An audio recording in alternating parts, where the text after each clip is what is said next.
Hey, what's going on, everybody? This is Tyrone back with Tech Life. And here I have a great article for you guys straight from T-Mobile's newsroom. I'll leave a link to it in the description so you guys could check it out. So T-Mobile kicks off hiring blitz for Rochester Customer Experience Center. So this could mean a good sign, right? This was already in the works, shortly after the merger. This was also disclosed and included as part of Sprint and T-Mobile merging, that they would create these types of call centers and create jobs. And we all know there's been more negative to that than positive. But they've been consolidating. They had a lot of redundant positions, so that was always going to happen no matter what. They were never going to keep all positions from the beginning, and I mentioned that as well in the videos during the merger. Now, the good sign for this is it shows that T-Mobile is continuing to grow, right? That's, a big part of these jobs being created was because of the merger.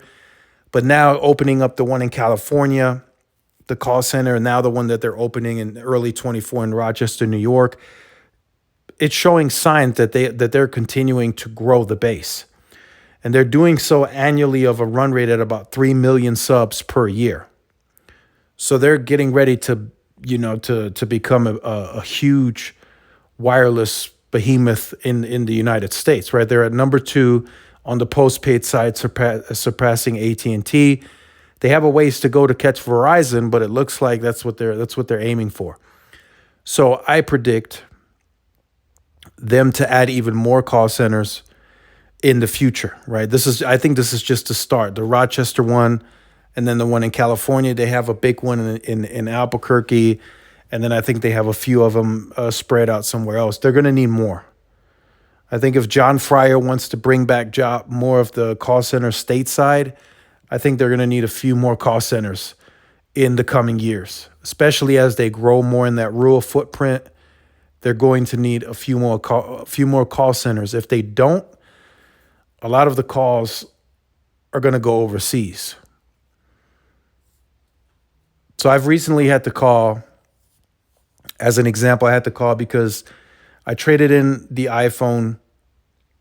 I got the new one. They charged me on the bill for both when the old one was already traded in and checked and everything was processed. So I had to call in, and the wait time was fairly short, and I got somebody stateside. So I see in my book, that's a win, right? They handled it very quickly, gave me a credit.